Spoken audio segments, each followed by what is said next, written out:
ಅಪಪ್ರಚಾರಕ್ಕೆ ಕಿವಿಗೊಡಬೇಡಿ. SMK ತಂಡ ಬೆಂಬಲಿಸಿ ಗುತ್ತಿಗೆದಾರ ಸಂಘದ ಅಧ್ಯಕ್ಷ ಅಭ್ಯರ್ಥಿ ಎಸ್ ರಮೇಶ್. ಕರ್ನಾಟಕ ರಾಜ್ಯ ಅನುಮತಿ ಪಡೆದ ವಿದ್ಯುತ್ ಗುತ್ತಿಗೆದಾರರ ಹಿತ ಕಾಯಲು ಬದ್ಧನಾಗಿದ್ದೇನೆ ಎಂದು ರಾಜ್ಯ ಗುತ್ತಿಗೆದಾರರ ಸಂಘದ ಹಾಲಿ ಅಧ್ಯಕ್ಷರ ಅಭ್ಯರ್ಥಿ ಎಸ್ ರಮೇಶ್ ತಿಳಿಸಿದರು.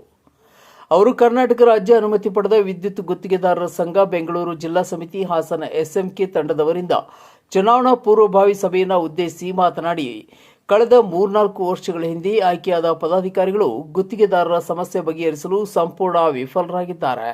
ಎಸ್ಎಂ ಕೃಷ್ಣ ಗುತ್ತಿಗೆದಾರ ಸಂಘದ ಅಧ್ಯಕ್ಷರಾಗಿದ್ದ ಸಂದರ್ಭದಲ್ಲಿ ಗುತ್ತಿಗೆದಾರರ ಪರವಾಗಿ ಸಾಕಷ್ಟು ಕೆಲಸ ಮಾಡಿದ್ದರು. ಸಂಘಕ್ಕೆ ಕೋಟ್ಯಾಂತರ ರೂಪಾಯಿ ಆಸ್ತಿ ಮಾಡಿದ್ದಾರೆ. ನನ್ನ ಏಳಿಗೆ ಸಹಿಸದ ಕೆಲವರು ನಾನು ತಮಿಳಿಗೆ ಎಂದ ಇಲ್ಲಸಲ್ಲದ ಅಪಪ್ರಚಾರ ಮಾಡುತ್ತಿದ್ದಾರೆ. ನಾನು 25-30 ವರ್ಷಗಳಿಂದ ಕರ್ನಾಟಕದ ಜನ ತಳಮಟ್ಟದಿಂದ ದೊಡ್ಡ ಮಟ್ಟದವರೆಗೂ ಕೈ ಹಿಡಿದು ಬೆಳೆಸಿದ್ದಾರೆ. ವಿರೋಧಿಗೆ ಸೋಲುವ ಭಯ ಬಂದಿದೆ. ಆದ್ದರಿಂದ ಇವೆಲ್ಲ ಅಪಪ್ರಚಾರ ಮಾಡುತ್ತಿದ್ದಾರೆ. ತಾವುಗಳು ಎಸ್ಎಂಕೆ ತಂಡವನ್ನು ಆಶೀರ್ವದಿಸಿ ಗೆಲುವಿಗೆ ಸಹಕರಿಸಬೇಕೆಂದು ಮನವಿ ಮಾಡಿದರಲ್ಲದೆ ರಾಜ್ಯ ಗುತ್ತಿಗೆದಾರರ ಸಮಸ್ಯೆ ಬಗ್ಗೆ ಧ್ವನಿ ಎತ್ತುವ ಮೂಲಕ ಹಿತ ಕಾಯಲು ಬದ್ಧನಾಗಿದ್ದೇನೆ ಎಂದು ಹೇಳಿದರು. ಗುತ್ತಿಗೆದಾರರ ಸಂಘದ ಮಾಜಿ ಪ್ರಧಾನ ಕಾರ್ಯದರ್ಶಿ ಲಯನ್ ಜಿ ರುದ್ರೇಶ್, ಕಳೆದ 3 ವರ್ಷಗಳ ಹಿಂದೆ ಆಯ್ಕೆಯಾಗಿದ್ದ ಆರ್ಆರ್ ತಂಡ ವಿದ್ಯುತ್ ಗುತ್ತಿಗೆದಾರ ಹಿತ ಕಾಯಲು ಸಂಪೂರ್ಣ ವಿಫಲವಾಗಿದೆ. ನಮ್ಮ ತಂಡ ಕಳೆದ ಬಾರಿ ಸೋತರೂ ಕೈಕಟ್ಟಿ ಕೂರದೆ ಗುತ್ತಿಗೆದಾರರ ನಾನಾ ಸಮಸ್ಯೆಗಳ ಬಗ್ಗೆ ರಾಜ್ಯ ಸರ್ಕಾರದ ಗಮನ ಸೆಳೆಯುವ ಪ್ರಯತ್ನ ಮಾಡಿದೆ.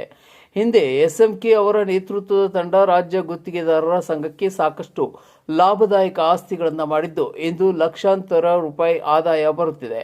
ಆದರೆ ಕಳೆದ ಬಾರಿ ಆಯ್ಕೆಯಾದ ಪದಾಧಿಕಾರಿಗಳು ಸಮಾವೇಶದ ಹೆಸರಿನಲ್ಲಿ ಕೋಟ್ಯಾಂತರ ರೂಪಾಯಿ ಹಣವನ್ನು ವಸೂಲಿ ಮಾಡುವ ಮೂಲಕ ಸಂಘಕ್ಕೆ ಕೆಟ್ಟ ಹೆಸರು ತರುವುದರ ಜೊತೆಗೆ ಸಂಘದ ತತ್ವ ಸಿದ್ಧಾಂತಗಳನ್ನು ಗಾಳಿಗೆ ತೂರಿದ್ದಾರೆ. ಆದ್ದರಿಂದ ತಾವುಗಳು ಎಸ್ಎಂಕೆ ತಂಡದ ಜೊತೆ ಕೈಜೋಡಿಸುವುದರ ಮೂಲಕ ಎಲ್ಲ ಸದಸ್ಯರುಗಳನ್ನು ಆಯ್ಕೆ ಮಾಡಬೇಕು ಎಂದರು. ಇನ್ನು ಈ ಸಂದರ್ಭದಲ್ಲಿ ಆರ್ಆರ್ ತಂಡವನ್ನು ತೊರೆದು ಎಸ್ಎಂಕೆ ತಂಡಕ್ಕೆ ಸೇರ್ಪಡೆಯಾದರು. ಈ ಸಂದರ್ಭದಲ್ಲಿ ಮಾಜಿ ರಾಜ್ಯ ಉಪಾಧ್ಯಕ್ಷ ಪುರುಷೋತ್ತಮ್, ಗುತ್ತಿಗೆದಾರರ ಸಂಘದ ಕಾರ್ಯದರ್ಶಿ ಅಭ್ಯರ್ಥಿ ಶಾಂತಕುಮಾರ್, ತುಮಕೂರು ಜಿಲ್ಲಾ ಮಾಜಿ ಅಧ್ಯಕ್ಷ ಮಲ್ಲಪ್ಪ, ಕಾರ್ಯಕಾರಿ ಮಾಜಿ ಸದಸ್ಯರು ಎನ್ಡಿ ದೇವರಾಜೇಗೌಡ, ಅರಸೀಕೆರೆ ತಾಲೂಕು ಅಧ್ಯಕ್ಷ ಚಂದ್ರು, ಹಾಸನ್ ಎಂಸಿ ಅಭ್ಯರ್ಥಿ ಮಂಗಳಾ ರವಿ, ಅರಕಲಗೂಡು ಸುರೇಶ್, ಬೇಲೂರು ರವಿಕುಮಾರ್, ಕಲ್ಯಾಣಿ ಕುಮಾರ್, ಸಕಲೇಶ್ಪುರ ಆನಂದ್, ಲಿಯೋ ವಾಸು, ಹೊಳೆ ನರಸೀಪುರ ರಂಗೇಗೌಡ, ಮಂಜುನಾಥ್, ಹೊನ್ನಪ್ಪ ಹಾಗೂ ಇತರರು ಉಪಸ್ಥಿತರಿದ್ದರು.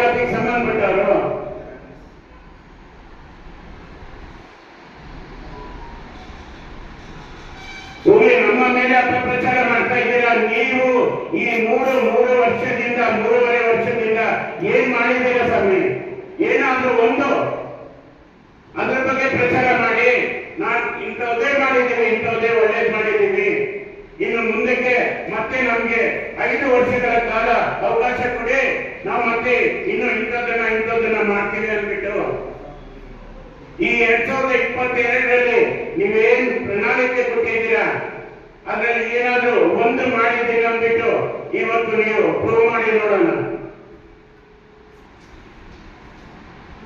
ಅದೇ ನಮಗೆ ಎಸ್ಎಂಕೆ ತಂಡಕ್ಕೆ 2008ರಿಂದ ನೀವು ನಮ್ಮನ್ನ ಅಧಿಕಾರದಲ್ಲಿ ಕುಂಚಿದ್ದೀರಾ. ನಾವು ಏನೇನು ಮಾಡಿದ್ದೀವಿ ಅಂತ ನಾನು ಹೇಳಕ್ ಶುರು ಮಾಡಿದ್ರೆ ಇವತ್ತೆಲ್ಲ ಸಾಲಲ್ಲ.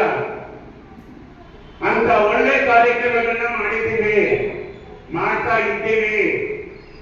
ನಾವು ಅಧಿಕಾರದಲ್ಲಿ ಇಲ್ಲ ಅಂದ್ರೇನು